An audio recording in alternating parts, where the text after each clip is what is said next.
102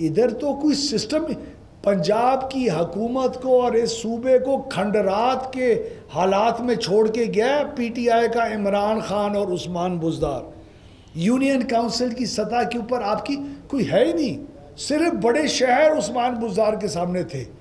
حمزہ شہباز صاحب کے سامنے ایک ٹاؤن کمیٹی اور میونسپل کمیٹی کا بڑا ہمارا کلیئر ہے کہ ہم اس صوبے کو چمکا کے رکھیں گے اور صرف لاہور پنڈی کو نہیں کریں گے. ہر ٹاؤن کمیٹی، ہر میونسپل کمیٹی، ہر آبادی جو ہے 2000 کی آبادی تک لے کے جائیں گے. مہنگائی کے اوپر آج مسلسل 8 دن ہو گئے، ان کی تمام ٹیم نے کوئی کسر نہیں چھوڑی. شوگر مل ایسوسی ایشنز کے ساتھ بات کرنا، فلاور مل ایسوسی ایشنز کے ساتھ بات کرنا، گھی والوں کے ساتھ بات کرنا، چینی، آٹے، گھی کی قیمتوں کو کم لے کے آنا، ان کو ہولڈ کر کے رکھنا.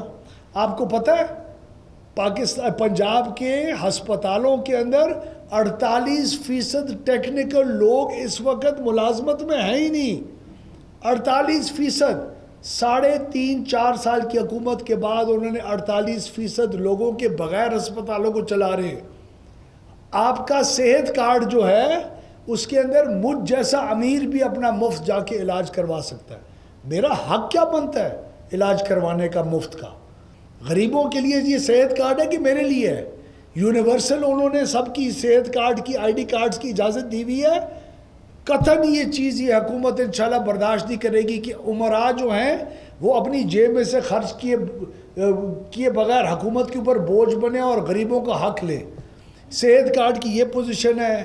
ہسپتالوں کے اندر دوائیاں نہیں ہیں، مشینری ختم ہوئی ہوئی ہے، نہروں کا نظام نہیں ہے، واٹر سپلائی اسکیمیں بند ہیں، ان کے بل کسی نے دیے نہیں ہیں، امپلائیز گوسٹ امپلائیز ہیں، ہمارے بی ایچ یوز اور آر ایچ سیز کے اندر کوئی نظام نہیں ہے اس وقت.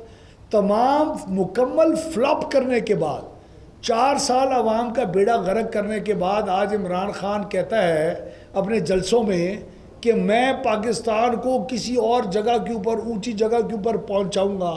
انہوں نے اسلام کا اور دین کا ناجائز نام کا استعمال کیا، اسلام کو اپنی سیاست کے لیے استعمال کیا. حضور اکرم صلی اللہ علیہ وسلم کے پیارے شہر مدینہ پاک کی ریاست کا نام استعمال کیا. اور آج یہ مغرب کا کر رہا ہے. ٹرمپ کی خوشامد تم کرتے تھے. تمہارا زلفی بخاری ٹرمپ کے رشتہ دار کشتر کا دوست ہوتا تھا. ایک خاص قسم کی جو لابی تھی اس کے ذریعے اپنے آپ کو سپورٹ کرواتا تھا. تم بیٹھ کے آج اپنی پرچی کے اوپر اپنے عوام سے پڑھ کے بات کرتے ہو. اس کے ساتھ تو فر کر کے بات کیا کرتے تھے. تمہاری سیاست یہ ہے. یہ ہی از اے شیلو مین. یہ ہماری پاکستان کی پولیٹیکل سوسائٹی کے اندر مزید عدم برداشت کی ماحول پیدا کر رہے ہیں. آج باپ بیٹا اپنے آپس میں سیاسی اختلاف رائے رکھنے کے اوپر باقاعدہ جھگڑ پڑتے ہیں. عدم برداشت ہے. دوست کے ساتھ جھگڑتے ہیں. پاکستان اس قسم کی حالات کا متحمل نہیں ہو سکتا. آج پاکستان کی اکانومی کو اور جو سنجیدہ سوچ رکھنے والے لوگ ہیں ان کو یہ چیز سمجھنی چاہیے. پاکستان کی اکانومی کو صرف ایک پولیٹیکل سٹیبلٹی کی ضرورت ہے. اور آج جب وہ حکومت میں تھا تب بھی اس نے ملک کا بیڑا غرق کیا. آج وہ اپوزیشن میں ہے تب بھی وہ ملک کا بیڑا غرق اپنے طور طریقے سے کر رہا ہے. اس کا تو نام ہی عمران برباد خان ہونا چاہیے. یہ ہر طرف بربادی کی طرف لے کے جا رہا ہے پاکستان کو. ہم انشاءاللہ بڑی کیٹیگوریکلی ہماری پنجاب حکومت میاں حمزہ شہباز کی لیڈرشپ کے اندر بڑی کیٹیگوریکلی فوکسڈ ہے. ہم ایشوز کی بات کر رہے ہیں اور انشاءاللہ جیسی کابینہ فارمیشن ہو جائے گی ایک ادارہ، ایک ڈپارٹمنٹ، ایک منسٹری کہ آپ کو 3.5 سال کی پوری کہانی بھی سنائیں گے. ہم نے کہاں کس جگہ کے اوپر حکومت کو کس پوزیشن میں حاصل کیا ہے اور اگلے 7 سال کے اندر کہاں تک لے کے جائیں گے. آج سیالکوٹ کا ایشو دیکھیں آپ، مذہبی ایشو ہے.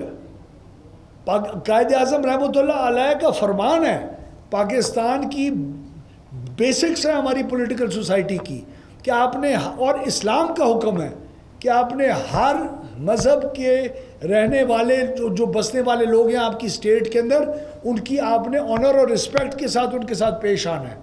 آج عمران خان کا اگر بنی گالہ میں جا کے مسلم لیگ نون کا جلسہ کرنا چاہوں اس کی اجازت کے بغیر کر سکتا ہوں؟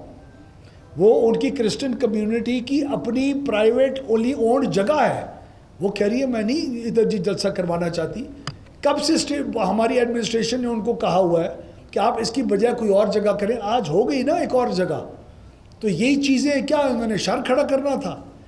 قانون کے ساتھ دھونس نہیں چلایا جا سکتا۔ آپ دھونس چلائیں گے، قانون اپنا رستہ لے گا۔ قانون قانون ہے، اور قانون میرے اوپر بھی اتنا ہی جی لاگو۔ اگر مجھے بھی نون لیگ کے طور کے اوپر اگر ضلعی انتظامیہ کسی جگہ کی اجازت نہیں دے گی تو میں کوئی اور آلٹرنیٹ جگہ دوں گا۔ آپ کیونکہ عمران نیازی کی پارٹی کے ہیں، آپ کیونکہ ہر طریقے سے بول سکتے ہیں جو مرضی آپ کا دل کرتا ہے، تو اس کا مطلب ہے کہ آپ کے جو وہ آپ قانون کو ہاتھ میں اٹھا کے جی لے کے جائیں گے۔ تو ہم تمام ان چیزوں کے اوپر فوکس کر کے رکھ رہے ہیں، اور مجھے بہت خوشی ہو رہی ہے کہ ہر میٹنگ کے اندر کم از کم اتنا مواد ہمیں مل رہا ہے۔ ان کی نان گورننس اور تھرڈ ریٹڈ قسم کی حکومت جی کرنے کے کا ماشاءاللہ 4.5 ملین میٹرک ٹن گندم ہم خرید چکے ہوئے آج تک۔ انہوں نے بھی 3.5 ملین ٹن لی تھی۔ ان کے وزیر خزانہ نے بجٹ کی سپیچ میں بڑی